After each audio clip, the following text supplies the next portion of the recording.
Ibrahim Traoré vs. ECOWAS, the showdown for Africa's future. West Africa is on the brink. A battle line has been drawn in the sands of the Sahel. On one side, you have a 36-year-old captain, hailed by millions as a revolutionary hero. On the other, a powerful 15-nation economic bloc, backed by the weight of international convention and Western powers. This isn't just a political disagreement. It's a seismic confrontation, a clash of ideologies that threatens to ignite a fire across the continent. One man, with a new alliance of defiant nations at his back, is staring down the threat of all-out war from the very institution designed to keep the peace. This is the story of how Captain Ibrahim Traoré became the epicenter of a showdown that will determine the future of West Africa, and maybe, Africa itself. It's a struggle for sovereignty, a rejection of an old world order, and a high-stakes gamble where the price of failure could be a devastating regional conflict. The world is watching, but for the people of the Sahel, this isn't geopolitics, it's a fight for their very soul. Before the sun rose over Ouagadougou on July 2, 2025, a voice cut through the silence. It wasn't a diplomatic whisper, it was a roar. "These so-called Democrats must understand this," declared Captain Ibrahim Traoré, his words striking the continent like a thunderclap. This wasn't just a speech, it was a warning. It was an open challenge to every foreign power that had ever tried to dictate Africa's destiny from afar. In that moment, the simmering tensions between the defiant Sahelian states and the established order of ECOWAS, the Economic Community of West African States, boiled over. The regional giant had made its move, preparing its standby military force and demanding the new military leaders step down or face the consequences. But the response from the streets of Burkina Faso, Mali, and Niger wasn't fear. It was a roar of defiance. "Touch Traoré, and you touch our blood." This was no longer about politics. It had become a visceral, deeply personal struggle. A generation's last stand against what they see as recolonization, embodied by a young captain who has become their symbol of hope. To understand the firestorm engulfing West Africa, you first have to walk through the scorched earth of the Sahel. For over a decade, this vast, arid expanse has been the global epicenter of terror. It's a place where the world's gravest concerns all converge: terrorism, military coups, climate collapse, and crushing poverty. This isn't a distant problem. It's a human catastrophe of staggering proportions. The security situation has been falling apart, threatening not just the Sahel but the peace of coastal West African states and beyond. Groups like JNIM, an Al-Qaeda affiliate, and the Islamic State in the Greater Sahara have waged a relentless campaign of violence. They don't just fight soldiers, they prey on civilians. They've created a landscape of fear where over 1 million girls in Niger, Mali, and Burkina Faso are out of school because of attacks or threats. Abduction isn't a side effect of their strategy, it's a core tactic of war. In Burkina Faso alone, the number of women and girls abducted skyrocketed by over 218% in a single year. This brutal reality is compounded by a devastating humanitarian crisis. Nearly 29 million people across the Sahel need life-saving aid, but funding is so low that agencies are being forced to cut support for millions of the most vulnerable. This is the world that created Captain Ibrahim Traoré. Born in 1988, the year after the country's iconic revolutionary, Thomas Sankara, was assassinated, Traoré grew up in the shadow of that legacy.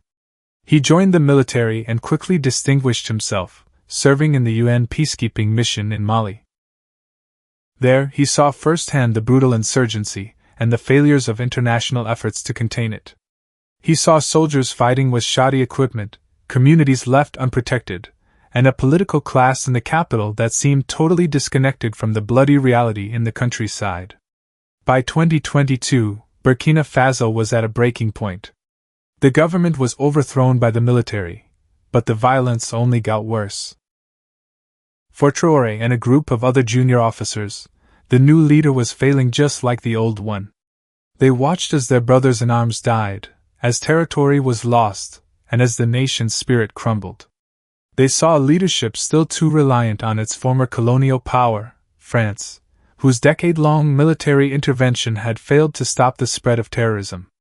In fact, many argue the situation grew far worse under the watch of French and Western forces. On September 30, 2022, at just 34 years old, Captain Ibrahim Traoré did what many were desperately hoping for. He took power. He claimed he wasn't doing it for personal ambition, but because he had to. His rise wasn't just another coup, it was seen by many as a national liberation. He appeared on television not in a crisp suit, but in his combat fatigues, speaking a simple, direct language that resonated with a population tired of empty promises. He became a symbol of a radical break from the past, the embodiment of a generation's last stand. But Traoré knew Burkina Faso couldn't stand alone. His neighbors, Mali and Niger, were facing the exact same crisis, and had also seen recent military takeovers. Facing sanctions and isolation from ECOWAS, the three nations did the unthinkable. On September 16, 2023, their leaders signed the Liptako-Gourma Charter, establishing the Alliance of Sahel States, or AES. This was more than a political statement, it was a mutual defense pact. Article 6 is its beating heart, an attack on one is an attack on all. This alliance was a direct response to the threat of military intervention from ECOWAS. The AES marked a tectonic shift. It was a unified rejection of the old security framework. The new bloc announced ambitious plans for a joint anti-terror force, aiming to become the key player for security within their own borders. Then, on January 29, 2025, they took their most defiant step yet. With a one-year notice period supposedly expiring, they announced their formal withdrawal from ECOWAS. While the bloc itself disputes the legality of this move, for the people celebrating on the streets of all three countries, it was an act of liberation. It was a declaration that the Sahel would now chart its own course, on its own terms. On the other side of this showdown stands ECOWAS. Established in 1975 to promote economic integration, it was long seen as a model for regional cooperation. But to the defiant juntas in the Sahel, and to a growing number of citizens across West Africa, ECOWAS has lost its way. They see an institution that has become a tool for foreign interests, and a threat to the very people it was meant to serve. The criticism is sharp. The AES leaders accuse ECOWAS of being under the thumb of foreign influence, particularly from France. This perception is fueled by long-standing grievances, like the continued use of the CFA franc, a currency critics argue stifles true economic independence. The presence of Western military bases for years, which failed to defeat the terrorist threat, only deepened this suspicion. To many it felt as though these foreign forces were managing the conflict, not solving it, while ECOWAS just stood by. Then there's the charge of hypocrisy. The AES points out that ECOWAS is quick to condemn military coups but often stays silent on what they call constitutional coups, where civilian leaders bend the rules to stay in power.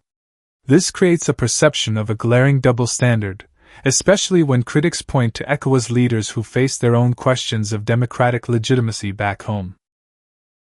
To the people in Ouagadougou, Bamako, and Niamey, it looks less like a principled stand for democracy and more like a club of presidents protecting their own. The bloc's response to the coups poured fuel on the fire. Following the takeover in Niger, ECOWAS imposed crippling economic and financial sanctions.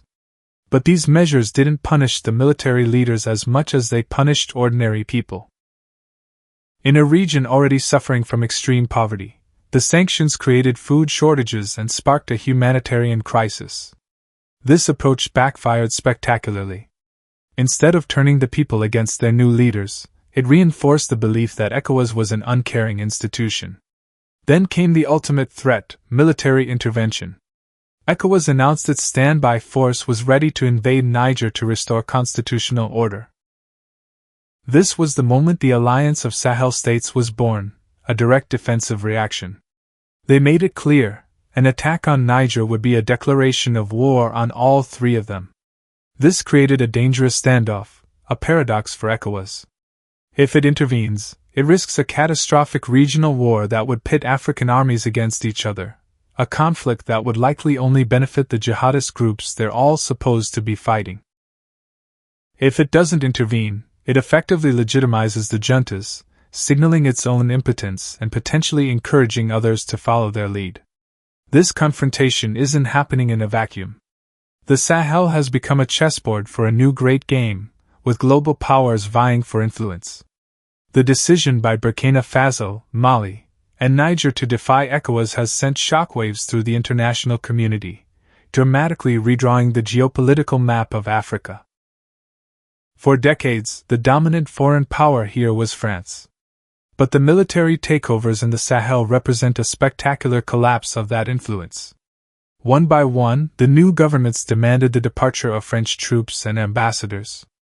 The sight of French military convoys withdrawing was a powerful symbol of a changing era. This wasn't just a policy shift, it was a public rejection of a relationship many felt had become exploitative.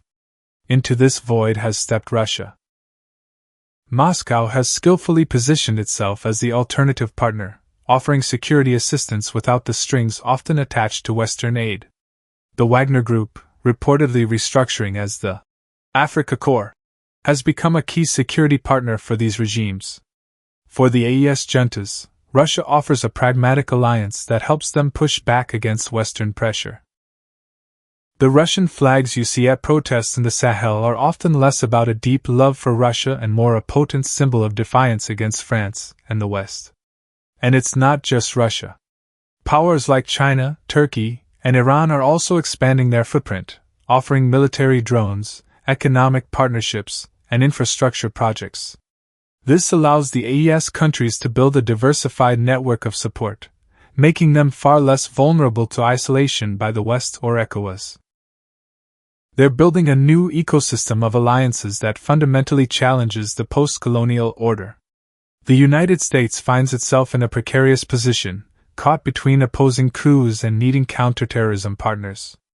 The pivot to Russia has been a major setback for U.S. strategy, leading to the closure of key drone bases. Washington now faces the difficult choice of either isolating the juntas further and pushing them closer to Moscow, or finding a new way to engage. Beneath all this maneuvering lies the real prize, the immense natural resources of the Sahel.